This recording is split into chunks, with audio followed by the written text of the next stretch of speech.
आज जयपुर के अंदर आरक्षण के खिलाफ एक जनसभा महाजनसभा का आयोजन किया गया, जिसके अंदर की जागो पार्टी के राष्ट्रीय अध्यक्ष हमारे साथ हैं। आइए उनसे दो तीन सवाल बातचीत। आरक्षण के विरोध में सर आप ये जो अपना आंदोलन चला रहे हैं, ये आप कहाँ तक ले जाएंगे? देखिए, हमने एक काम चालू किया है और काम चालू किया है तो ख़त्म भी होगा। समय लग सकता है इसके अंदर। हम अपनी ताकत से जुटे हुए हैं, जनता को इकट्ठा कर रहे हैं, जनता के बीच मैसेज दे रहे हैं, जनता को मंच पे लेके आ रहे हैं। और जो लोग जनता आरक्षण से दुखी है और देश की बहुत बड़ी जनता आरक्षण से जुड़ी है, वो धीरे धीरे जुड़ रही है हमारे साथ में। इसमें समय लगेगा। ये हमारा देश बड़ा है, लोग धीरे धीरे जुड़ेंगे, लेकिन हमें एक दिन सफलता जरूर मिलेगी। और हम भले ही दौड़ेंगे नहीं, धीरे चलेंगे, लेकिन हम रुकेंगे नहीं, हम अपना काम करते जाएंगे। आज़ादी के 10 वर्ष बाद पंडित जवाहरलाल नेहरू और राष्ट्रपिता महात्मा गांधी की सहमति से ये कहा गया था कि सब आरक्षण से देश का भला होगा, और ये माना गया था कि 21वीं सदी में जाकर ये हमारे देश में जो जातियां हैं ये समझ जाएंगे और इसमें आरक्षण का अंत होगा। आज उस नीति कितनी कारगर रही और उस नीति में क्या बदलाव, कितने बदलाव की आवश्यकता है? जिस आरक्षण का शुरुआत की गई थी जातिवाद को ख़त्म करने के लिए, वही आरक्षण जातिवाद को बढ़ा रहा है। आज हर एक छात्र हो, चाहे सरकारी कर्मचारी हो या आम जनता हो, आप देखोगे सब जातियों में बट गए हैं, क्योंकि आरक्षण ने सबको बांट दिया है। हर किसी को आरक्षण चाहिए और आरक्षण के नाम पर ये जाति बढ़ती जा रही है और मजबूत होती जा रही है। तो मैं तो ये कहूँगा कि आरक्षण से जातिवाद बढ़ेगा, कम कतई नहीं होगा। अगर हमें जातिवाद हटाना है, कम करना है देश से, तो सबसे पहले आरक्षण, जाति पर आधारित आरक्षण को ख़त्म करना चाहिए। अगर हर जगह आपकी जात पूछी जाएगी, जो बच्चे को नहीं मालूम है जाति क्या होती है, जैसे ही वो दाखिला लेता है कॉलेज में, जाति के आधार पर उसकी लिस्ट आती है, वो बोलता है जाति क्या होती है। तो जिसे पता नहीं है उसे भी जाति का पता चलने लग जाता है। तो सबसे पहले आरक्षण खत्म होगा तो जातिवाद भी धीरे धीरे कम हो सकता है। आरक्षण से जातिवाद बढ़ेगा, घटेगा नहीं। जिस तरह किसी भी नई चीज़ को करने के लिए एक मिसाल की आवश्यकता होती है, तो क्या आप मानेंगे कि 21वीं सदी के जो सवर्ण हैं, जो आप लोगों से जुड़े हुए हैं, वो अब दलितों में अपने बच्चों की शादी करेंगे? क्योंकि जब तक जातियां नहीं हटेंगी हमारे देश में, आरक्षण कैसे हटेगा? जातिवाद हटेगा। जातिवाद कैसे हटेगा? जातिवाद हटेगा शिक्षा से, आधुनिक शिक्षा से, अंग्रेजी शिक्षा से।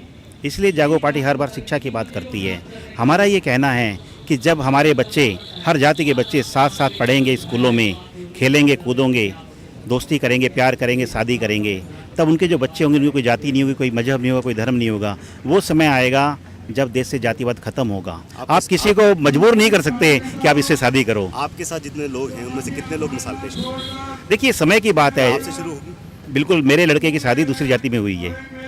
बहुत अच्छी। हाँ जी। एक सवाल और, आपके पिछले 4 वर्ष से मैं आपका आंदोलन देख रहा हूँ। पिछले 4 वर्ष में जो आपके साथ जो लोग जुड़े रहे हैं, आज वो मुझे मंच पे नहीं दिखाई दे रहे। इस बारे में क्या कहेंगे?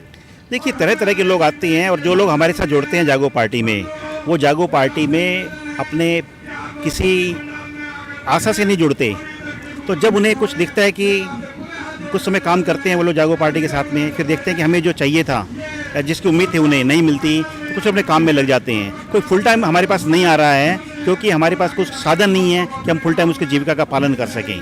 कुछ लोग आशा से आते हैं, जब आशा पूरी नहीं होती तो चले जाते हैं, क्योंकि हमारे पास उनको देने के लिए कुछ भी नहीं है। बाकी पार्टियों को देने के लिए बहुत कुछ है उनके पास में। कोई पद दे देते हैं तो कहीं कुछ छोटा पद मिल जाता है, कहीं बड़ा पद मिल जाता है, कहीं सहकारी पद मिल जाता है। हमारे यहाँ पद कुछ नहीं है देने को, ना पैसे हैं हमारे पास। तो जो भी लोग जुड़ते हैं हमारे पास, अपनी इच्छा से जुड़ते हैं, वो उन्हें अपनी जेब से खर्चा करना पड़ता है। हमारे पास से कुछ नहीं मिलता है उन्हें। तो हो सकता है कुछ लोग चले जाती हैं, लेकिन सारे लोग नहीं गए जाते। कुछ लोग हमारे साथ टिके हुए हैं, जो हमारे साथ 2008 से आज तक जुड़े हुए हैं हमारे पास। सीधे तौर पर विशुद्ध रूप से ये कहें कि अगर सवर्ण अपने बच्चों की शादी दलितों में और पारिवारिक सहमति से अगर शादियाँ हों तो देश में आरक्षण चल सकेगा। आप स्वर्णों को दलित से ज़्यादा शादी की बात क्यों करते हैं? दलितों में 100 जातियाँ हैं, ऐसे में 100 जातियाँ रची बसी हुई है, उसको निकालना कैसे? मैं बता रहा हूँ आपकी एक बात। जो जाति प्रथा है उसके लिए आप केवल किसी एक जाति को, एक ग्रुप को आप जिम्मेदार नहीं ठहरा सकते।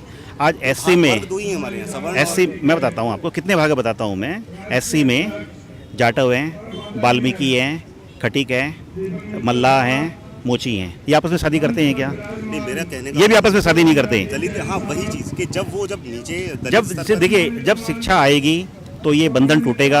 जब बंधन टूटेगा तो शादियां होंगी। आप जोर दे करके कि आप इससे शादी करो, वो पॉसिबल नहीं है। शादी कर भी दी तो शादी टिकेगी नहीं। कहना चाह रहे हैं कि हमारे देश में सबसे पहले अगर कोई बदलाव आना चाहिए तो वो शिक्षा में आना। बिल्कुल शिक्षा में आना चाहिए, और वो भी आधुनिक शिक्षा। ये पुरानी शिक्षा नहीं, आधुनिक शिक्षा। आधुनिक शिक्षा से लोगों को पता चलेगा कि जातिवाद जो है ये गलत परंपरा है, गलत परंपरा समाप्त होनी चाहिए। आप शिक्षा दो उनको, आप बढ़िया शिक्षा दो। कुछ मत बोलो और चुपचाप देखते रहो। क्या आप चाहेंगे कि अगली पंचवर्षीय योजना में नया कोई एजुकेशन रिफॉर्म आए? हम तो चाहते हैं कि देश के बजट का कम से कम 15% शिक्षा पे खर्च होना चाहिए, जो कि नहीं हो रहा है। शिक्षा सबसे ज़्यादा जरूरी है। जो भी विकसित देश होते हैं वो शिक्षा पर 15% खर्चा करते हैं, लेकिन हमारे देश में शिक्षा को पीछे बिठा दिया जाता है, शिक्षा पे ध्यान नहीं दिया जाता। जो सरकारी स्कूल है उसकी शिक्षा आपको पता ही है कि कितनी घटिया होती है उनकी शिक्षा। अच्छी शिक्षा मुफ्त मिलनी चाहिए। केंद्रीय स्कूलों में जैसी शिक्षा होती है वैसी शिक्षा मुफ्त मिलनी चाहिए। जब अच्छी शिक्षा मिलेगी, बढ़िया शिक्षा मिलेगी, तो हर कोई स्कूल जाएगा, और अच्छी शिक्षा मिलने से ये जातिवाद भी खत्म होगा और शादियां भी, अंतर्जातीय शादियां भी बढ़ेगी।